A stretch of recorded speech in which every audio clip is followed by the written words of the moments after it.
What made your disabled child speak up for the first time? My son hasn't spoken a full sentence in 3 years, but on his first day of high school, I watched him wheel himself to the entrance ready to try. 3 hours later, I got the call that changed everything. Mrs.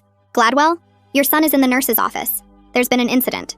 When I arrived, my son was on a cot, clothes torn, bruises already forming on his arms. His wheelchair was nowhere to be seen. The nurse wouldn't meet my eyes. What happened? Some students claim they were playing, she said carefully. Your son, he had to make his way to class without his chair. Made his way? He crawled. She whispered it like saying it quieter made it less horrific.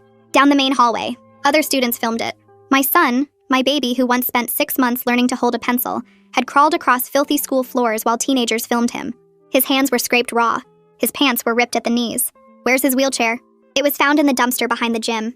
The wheels are damaged. I wanted to scream. Instead, I knelt beside my son.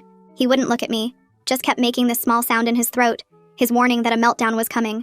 Who did this? The principal, Mr. Garrett, walked in. We're investigating, but the students involved claim they're actually his friends, that they were trying to help him by stealing his wheelchair. They're saying these marks, he pointed to my son's bruises, were already there, from home. The room went cold. Excuse me? They're claiming you and your husband abuse him, that they were trying to document it for his safety. That's ridiculous. Is it? A woman suddenly walked in. Business suit, clipboard, dead eyes. I'm Marisa Ferreira from Child Protective Services. We received multiple reports about injuries on your son. From the kids who threw him out of his wheelchair. From concerned students who say they've witnessed ongoing abuse, she corrected. We'll need to interview your son. My son was rocking now, his usual self-soothing mechanism. Marissa wrote something down. Is he often agitated at home? He's agitated because he was assaulted. Mrs. Gladwell, these students, Morgan Evans, Chris Brennan, Vince Park, they're honor students. No disciplinary records. Why would they lie? Morgan Evans, the superintendent's son.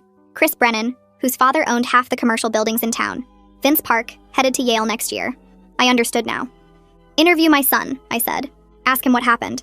Marissa looked skeptical. The school says he's largely nonverbal. He communicates. You just have to listen.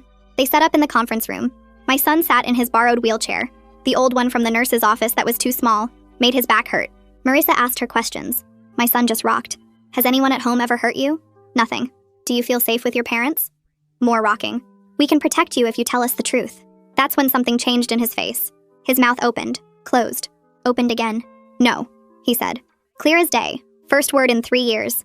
Marissa leaned forward. No, you don't feel safe? No. Louder now. My parents. My heart was breaking.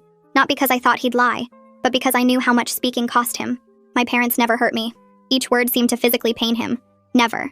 Never. Never. Tears were streaming down his face. They help. They love. Then who hurt you?